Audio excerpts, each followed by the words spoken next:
Welcome to Covered in Pet Hair, a boozy show for pet lovers on Pet Life Radio. I'm your host, Isabel and today I have the pleasure of having a drink and a chat with a pet industry mom that's trying to make it all happen. I will tell you all about her and introduce you as soon as we come back from these messages from our sponsors. Welcome back to Covered in Pet Hair. I'm your host, Isabel and today I have the pleasure of having a drink and a chat with a pet parent, a dog walker, an entrepreneur. She's an adventure seeker, a road tripper, and a cocktail connoisseur. She loves books, photography, theater, and music. She's originally from Rome, Georgia. She currently lives in San Marcos, Texas. She's wife to John, mom to daughters by the names of Juliana and Charlotte, whose names I think are beautiful. Dogma to Gypsy and Pepper, and Catma to Tigger.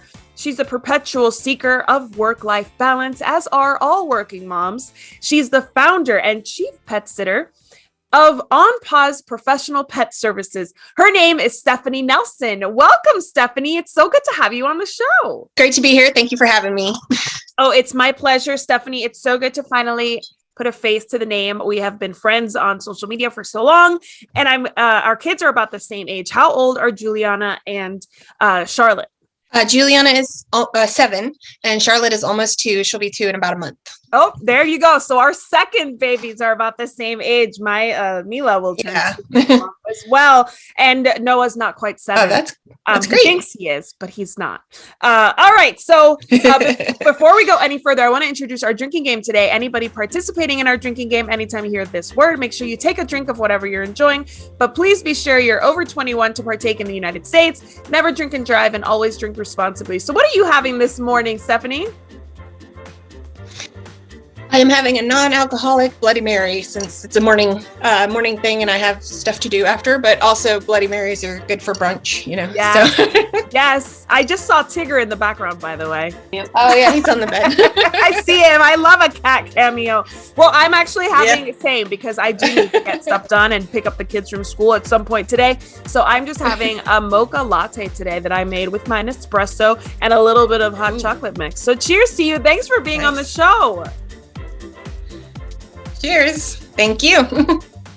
It's my absolute pleasure to have you on the show. Actually, I like to introduce my show with a game that kind of introduces the topic at hand. And today we're playing the Doggy Grind, which is a quick fire challenge. And I'm going to ask you a bunch of questions about your doggy daycare.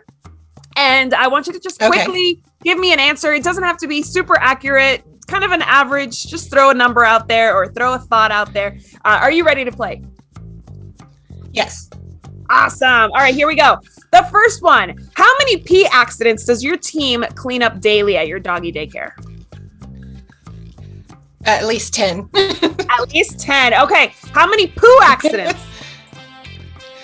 2 or 3. All right. How many stolen treats? Oh, that's probably 4 or 5 a day. How many love connections a day? Oh, uncountable. I can't even count. Oh, that's so cute. I love it. So like dogs come in and meet their best friends like every day. Yeah. They're all so happy most of the time. Every now and then there's a, grumpy day, but for the most part, everybody seems to get along. So awesome. Okay. How long does the average dog nap during the day, if at all? They nap, like they'll play about an hour or 2 and then nap for an hour. So 3 or 4 hours of napping. Nice. Do they all nap at the same time, like in daycare, like in a real daycare? Yeah, generally. What time do most dogs arrive, actually? I wanted to know about that. Usually they arrive between 7 and 8:30, but there are a couple that get there between 9 and 10, and 10 is our latest drop off. Okay. How about when they leave? What's about the average time to head home? Between 4:30 and 6. We do have a couple guys that stay till closing. Okay. All right. And what time is closing? At 7. 7. Okay. Ooh, that's a long day for you PM. guys. All right. How busy is like check-in and check-out, or is it kind of staggered? It's kind of staggered. We usually have one right after the other. Occasionally we'll have a couple show up at the same time. All right. And the biggest question I think most pet parents have when they send their dog to daycare is how many fights break out about on a regular basis? Maybe one a month, but it's not very bad. It's like, that's my ball or something, and we break it up pretty quickly. We did actually have one 2 days ago, and it really wasn't bad. It's another dog didn't like the way this one dog was barking and kind of jumped on her, and we broke it up. Oh my goodness. So you had a doggy daycare in your home before you opened a facility back in August of 2021. So tell me, what is it like to have a doggy daycare in your own home? It's a little hectic, a little chaotic. We have a small house, so we had a limited number of dogs, and we tried to keep it low, but it started to grow, and every day we had almost our max. So that's why we decided to expand. But yeah, it's lots of dog hair, lots of dust, lots of barking, but we love it. So that is so awesome. I don't know that I could do it. I don't know that I could share my space with a bunch of dogs. That's like a lot to ask. I'm so happy you were able to open a facility. So how did you choose your current facility? Well, I was actually pretty much the only one we could find that would let us have dogs. Oh. I looked all over town, and most people were like, no, I don't want to bother the other tenants, or I don't want dogs in the building, things like that. But this person was like, sure. Yeah, it's an old house, right? Tell me about it. Mm-hmm. So yeah, it's just an old house kind of in the middle of town. It's on a busy road, so most of the other houses that are there have been turned into businesses as well. Right. So this person bought it and turned it into a commercial thing, and so we basically just had them do the bare minimum, paint, fix the floors up and everything, and then we just went in and made it our space. What kind of floors are best for a doggy daycare? Is it like concrete floors? Yeah, concrete is what we have. Okay, very cool. Otherwise the smell would get to you. Yeah, I mean, there's not a lot of flooring that can stand up to that many dogs all day, every day. Yeah. Do you miss having it in your home, or are you happy you have the facility? I'm happy I have the facility. It was getting to be a little much because we used to have a smaller amount most of the time, and then it was like at our max every day, so it was getting kind of hard. And you now have employees helping you. Did you have employees helping you when you had it at your house, or was it you mostly? It was me and my husband, and we also do pet sitting. So the employees mostly did pet sitting while we did everything at our house. So we do have one person. We do have one person that helps at our facility, and me and my husband as well, and another person that helps with pet sitting. Yeah, you are a busy lady. Because I've worked in the industry, I know that pet sitting is 24/7, right? So pet sitting is morning, midday, overnight, bedtime, all that. And then you have a facility that opens at 7 a.m. and closes at 7 p.m.? Yes. Yeah. So I manage that mostly. My husband manages the pet sitting along with the other employee. And then he comes in throughout the day to help at the facility when he's got breaks and stuff. And then we have another employee at the facility. So it is a balancing act. Do Juliana and Charlotte spend any time at the facility? Do they help you with the pets? Oh yeah. Juliana's in school, but Charlotte comes up there. She's got her own little space with her toys and a nap area. But yeah, she comes out and helps me with the dogs sometimes, but for the most part, she's in her little area, staying safe. Right. Absolutely. I totally understand. Yeah. I love that you've grown and that you're expanding, but I guarantee it that it's not an easy thing to do while being a parent. So I want to talk about that a little bit more, but we need to take a break right now. Let's hear from our sponsors and we'll be right back. Don't go anywhere.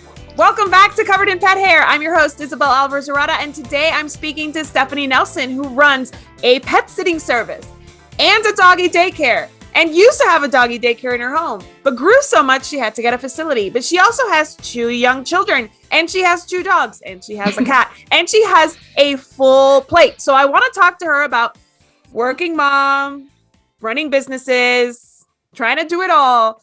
And I want to play a second game. And this is actually a drinking game. And we're not drinking alcohol today, but we can still play a drinking game with our coffee and with your Virgin Bloody Mary. This game is called Never Have I Ever Working Mom Edition. We both of us will play, and we will both drink when it applies to us. Are you ready to play? Awesome. It's okay, Gypsy. It's okay. Gypsy wants to play too. All right. First one. So you drink if you have ever experienced this. That's how we'll know that you are guilty or that it's happened to you or that you share the pain of this situation. All right. Never have I ever had to mute a call to ask my child to lower their voice while talking to a client or staff member.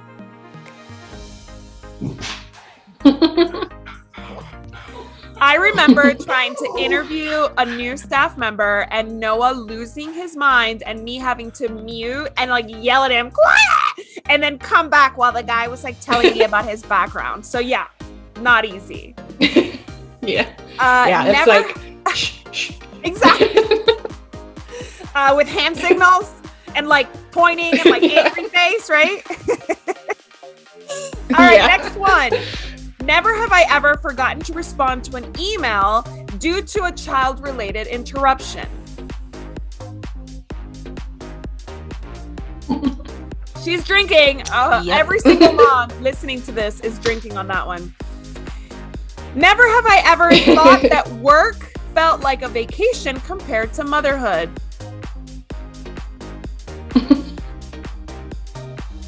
Sometimes when the kids get really, really needy and really, really like out of sorts, like going to a 9 to 5 sounds like a nice little break, doesn't it? Sometimes, yeah. I do sometimes take a break and go do some pet sitting so I can just have like a few hours to myself. Yes. Peace and quiet in the car. A nice walk with a dog. Like that sounds like such a nice little break from the chaos that children bring sometimes, especially at the ages that we have. Like, is your 7-year-old getting a little more like mature and easygoing? She is, but she loves being with us. So she wants to be near us most of the time. So sometimes it can be a little much. Yes. My oldest is like that too. Mila's almost 2. So I can't really tell if that's like just because she's a baby or if that's her personality. But yeah, Noah's very like clingy. The other day I dropped him off at school and he had been home for 4 days between a holiday and like a COVID closure. And he was like, I'm not getting out. And I'm like, no, you have to get out. I have a million things to do. Get out. I need my time. How old is he now? He's 4.5. Oh, okay. Yeah. I was like, go. That's a good Get age. out. All right. Next one. Never have I ever skipped multiple showers because I ran out of time in the day for multiple days.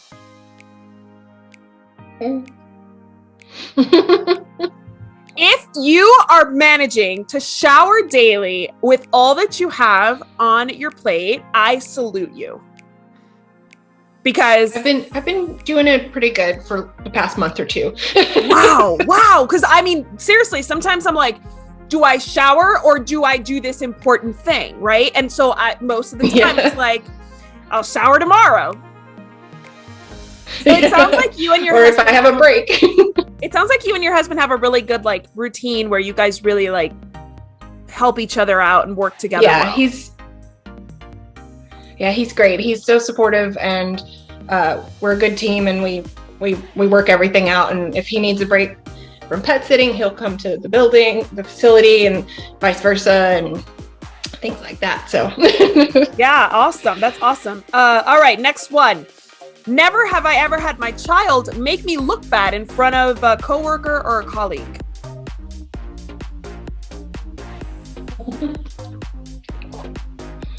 Yeah. I have a story about that, but I don't know if it... Yes, please. I want to hear the story. I used to take her with me everywhere, my oldest daughter, and I brought her to a meet and greet, and she needed a nap, and I didn't realize it, and she started being goofy and running all over the place, and it did not look professional. Yes. Yeah. So. I mean, I can't even imagine. So my kid, Noah, when I still had the WAG pack in Northern Virginia and I was living here in El Paso, I would go like 3 times a year for an extended period of time, get an Airbnb and kind of like work from the office so that I could have FaceTime with my team and all that.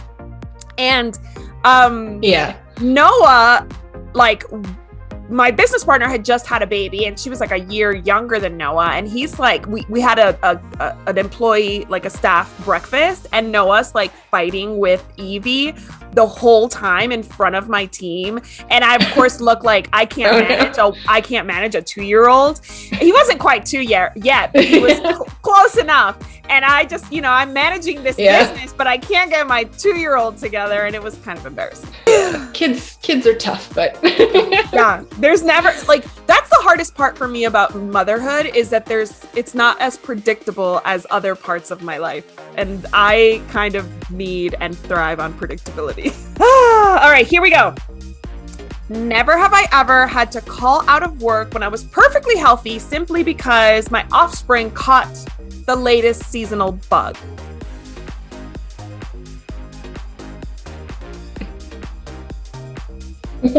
That is so hard because you're so frustrated that you're like, I'm perfectly healthy. I could perfectly go to school, but my kid is sick. I could perfectly go to work, but my kid can't go to school because he's sick. And now I'm stuck here. And it's so hard because for people like you and I who like enjoy our work and want to do a good job, it's hard to kind of have to take that step back, right? Yeah, exactly. And before I owned my own business, she was a baby and I had to call, I would work from home if she got sick too. So it was like really, it was a balancing act then too. Well, yeah. And a lot of people, cause I worked from home when Noah was born way before the pandemic. And a lot of people during the pandemic figured out that working from home with kids is not easy. No, I thought it would be easy before I had kids, but it isn't. I learned very quickly. Yes.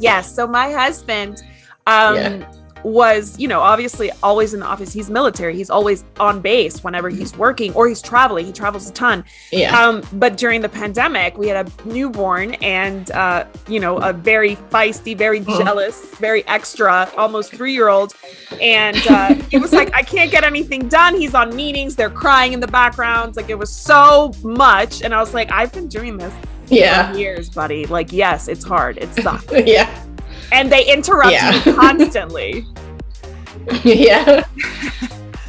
All right, last one. Never have I ever been so overwhelmed and overstimulated that I walked away from work and sat on the couch exhausted and defeated by everything that was coming at me all at the same time. That's like my every day. That's literally every day. At some point in the evening, I'm just like, I'm pooped. I give up. I wave my white flag and I say enough. Yeah. My evenings generally consist of sitting on the couch and just letting it all fade off.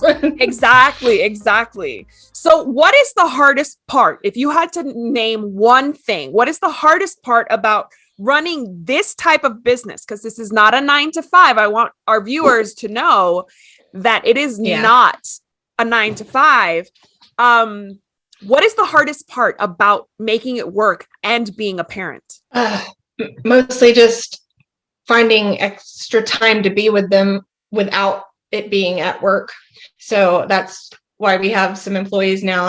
He can close up while I go home and have some time with my kids, and he cover the weekends while I have some time with my kids. So that's been the most difficult part, because when it was in our house, we were here all the time, so it's been a little bit of a rough transition trying to figure that out and keep employees lately that will stay around long enough so that I don't have to keep working so much. So yes, hiring right now is super hard. I do not envy you. I know everybody in the pet industry is having a hard time finding really reliable, really dedicated staff, because everybody is kind of like at a standstill where it's like they want to make more wages, and they should make more wages from these huge corporations, but small businesses just don't have that power to pay more or pay or give benefits. Power. Yeah.